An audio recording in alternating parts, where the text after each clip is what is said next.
Hey, it's Dr. Amanda with StraightSmile Solutions, StraightSmileSolutions.com, and this is also a really common question. Today is all about common questions that I get. I'm just getting caught up on everything. So, what if you have a super tiny, I don't know that these pictures really reflect this, but a super tiny, I mean less than 1 millimeter anterior space, maybe a midline diastema with can you correct that with single arch aligners only, or can you correct that with a retainer? And I have a lot of other videos on this, so you can search if you want to see more about how to do this with a retainer. Search within my particular playlist or my particular YouTube site, StraightSmile Solutions, for Holly, and it should come up. I have some videos on how to do this, how to adjust Hollies to do this, but this is only going to work if you have clearance on the top teeth. So for example, in this picture, I can tell already there's no clearance. So clearance means that the front teeth need to be ahead of the bottom teeth.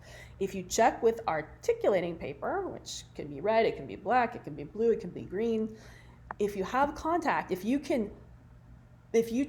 they bite down and you can't pull this freely without it binding it all out, without leaving marks, then it's not gonna work because you don't have clearance. You have to have like clearance in order to do that. And then basically all it's doing is just tipping those front teeth back, and as you tip them back, the teeth are gonna come together.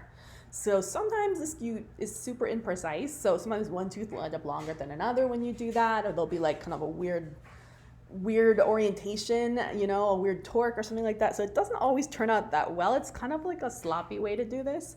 But if you're looking for something fast and easy and cheap, and you're not that picky about how it looks, it'll work if you have clearance. Otherwise, doing a refinement or doing just some really easy express aligners should work pretty well. But if you don't have clearance, then you're gonna have to retract the bottom teeth in order to have clearance so you can retract the top teeth, right? So that means you're gonna have to put a little bit of IPR in on the bottom in order to retract the bottom teeth simultaneously with the top teeth. Not a big deal, but it's not as quick and easy as you think.